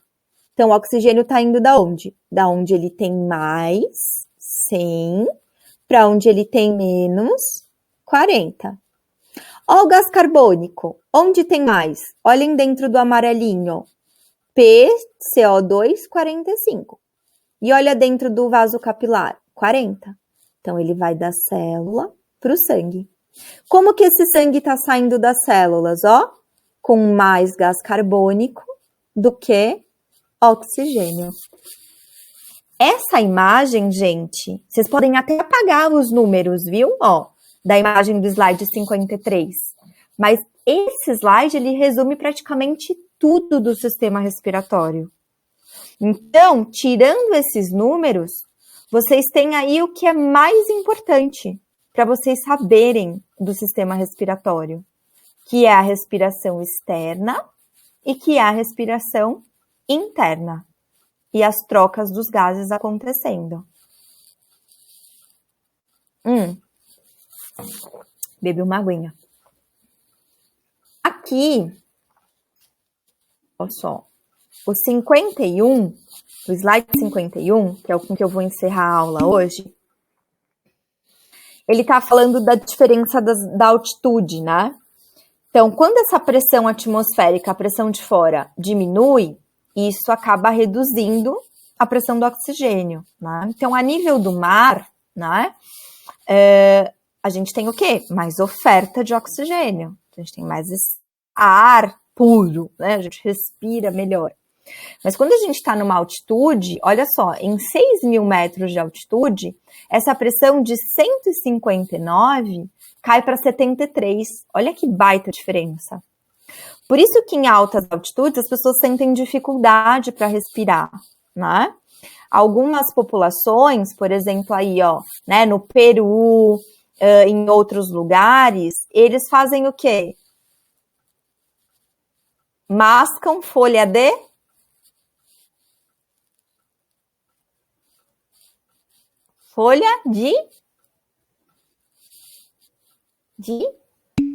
coca, né? Mascam folha de coca, porque a folha de coca, ela vai ser o quê? Ela atua também como esse broncodilatador, né? Então vai ampliar e aumentar, inclusive, né, o lúmen, que é essa parte de dentro dos vasos sanguíneos. Ela dilata e faz com que, então, esse fluxo ele acabe sendo maior.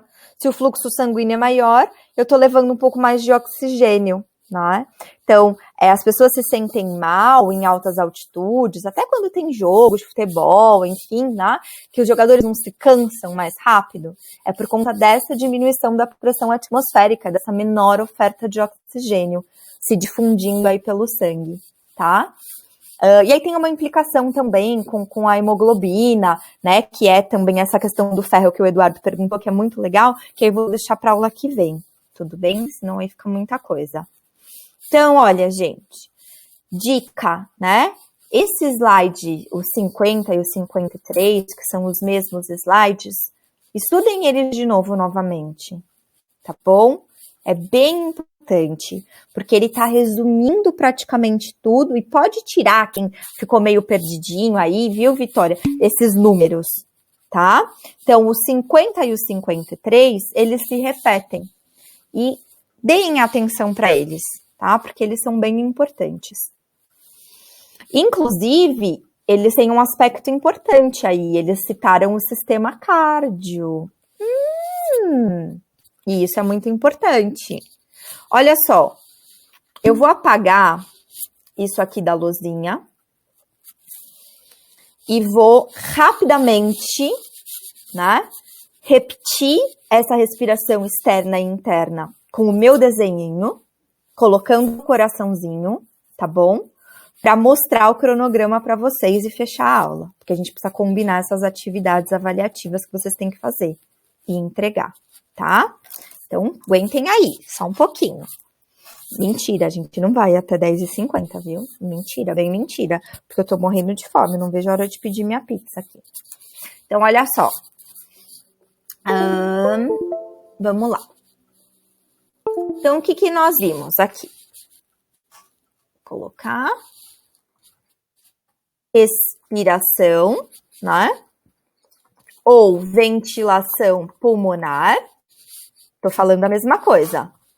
Entrada e saída de ar. Então, essa foi uma das coisas que nós vimos.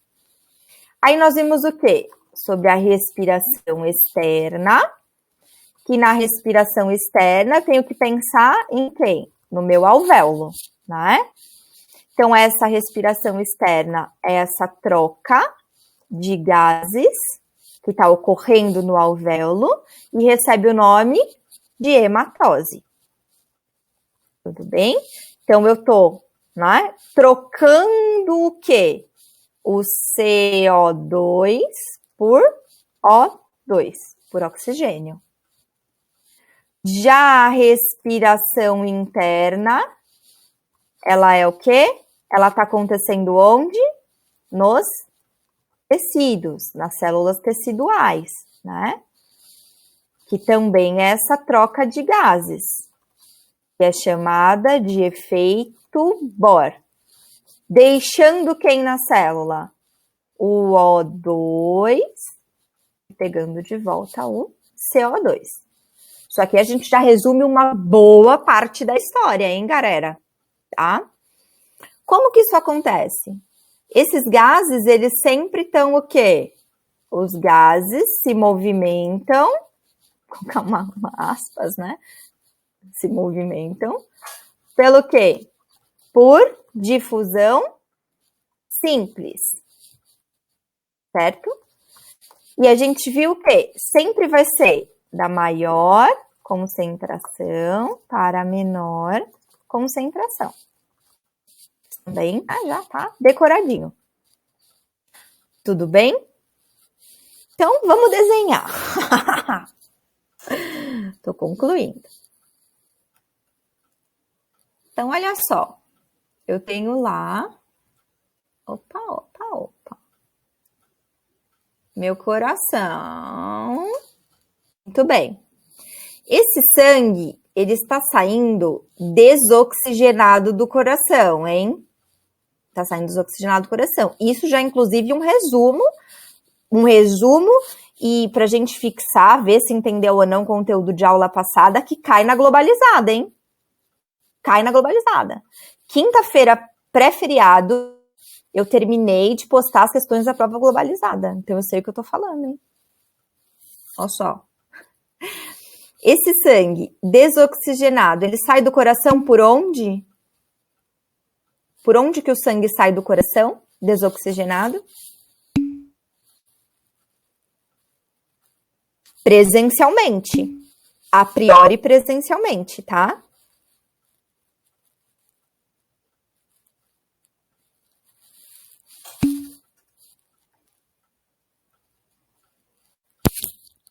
Efeito Bohr.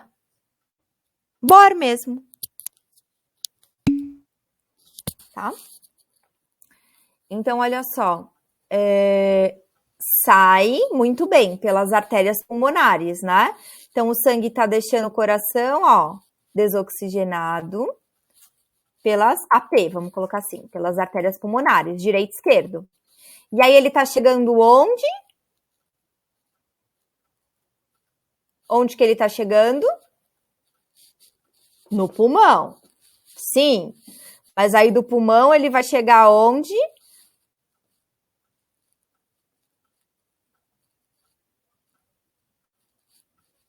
No alvéolo.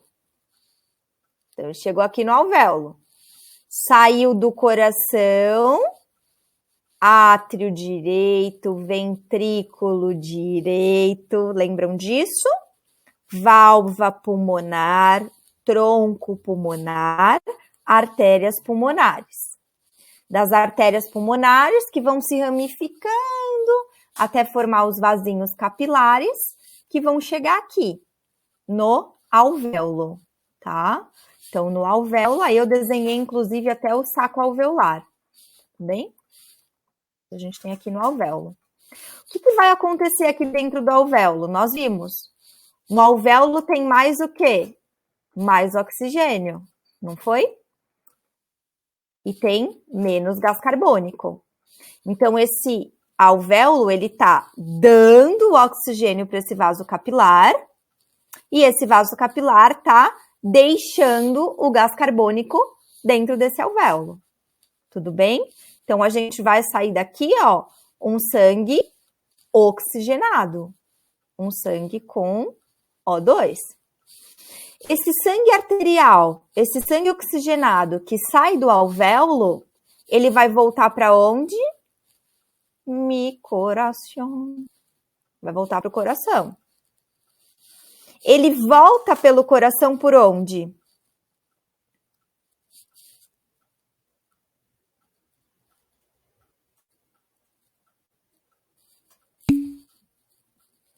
Isso, Dani, pelas veias pulmonares, tá? Então, ele volta pelo coração, pelas veias pulmonares. Das veias pulmonares, lembra? Aí ele vai passar o quê? Pelo átrio esquerdo, pelo ventrículo esquerdo, pela válvula aórtica, até pela, quem que é aquela bonitona aqui? Artéria aorta, né? Aí da artéria aorta, esse sangue, ele vai lá cumprir a respiração. Aqui a gente está falando de respiração externa. Aqui, quando ele chega no corpinho, a gente está falando de respiração interna. Certo? Então, aqui a gente já está falando de respiração interna, no corpinho. Respiração interna, que é o efeito Bohr. Aqui é a hematose, lá na respiração externa, que é o efeito Bohr na respiração interna. Então, ele vai deixar o quê? Oxigenada essas células e vai sair da respiração aqui como? Então, ó, vamos colocar aqui. Ele está entrando com esse oxigênio aqui, mas ele está saindo sangue o quê? Ah, não! Ai, gente. Espero que alguém tenha dado print. Ou ficou na gravação, porque eu vou desenhar só o corpinho aqui. Que ódio que esse Ctrl Z não funciona. Apagou. Não funciona aqui na lozinha. Não funciona. Não volta. É desprovido de inteligência esse programa do cacete. Opa, falei um palavrão na gravação. Ah, dane-se. Vou desenhar aqui o corpinho, então.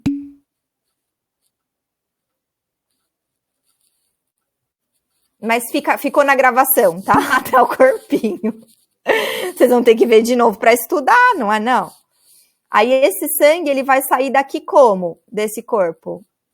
Ruim, né? Vai sair cheinho de CO2. E aí esse sangue, ele tem que voltar para onde, galera? Volta para onde? Para o coração. Quando ele sai do corpo e volta para o coração, porque no corpo eu tinha menos oxigênio e mais gás carbônico. Quando o sangue chegou aqui do vaso capilar, que tinha mais oxigênio, ele deixou o oxigênio para mim e pegou o gás carbônico.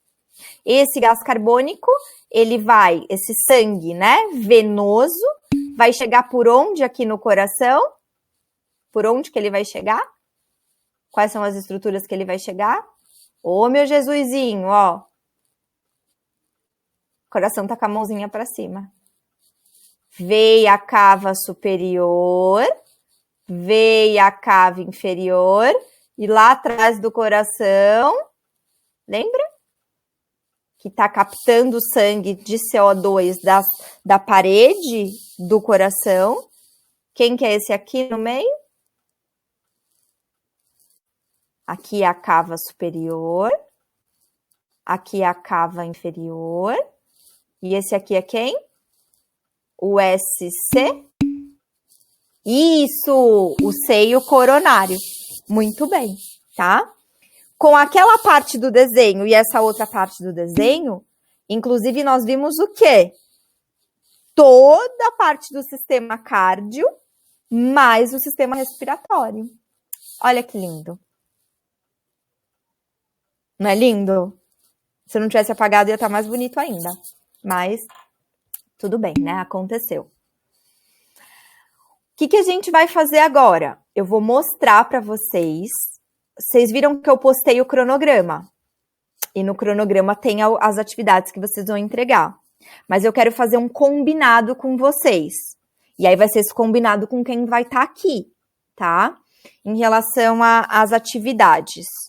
Que dá pra gente, enfim, tentar dar uma mudada aí. Vamos ver o que vocês vão achar. Vou fazer uma proposta, tá bom?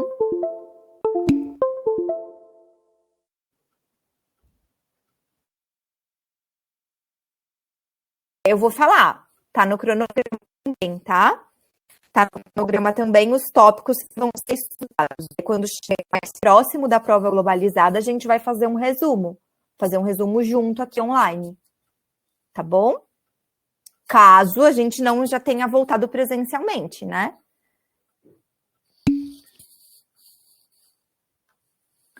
Então, ó, tô compartilhando o cronograma com vocês aqui na tela, mas vocês têm esse cronograma também, tá?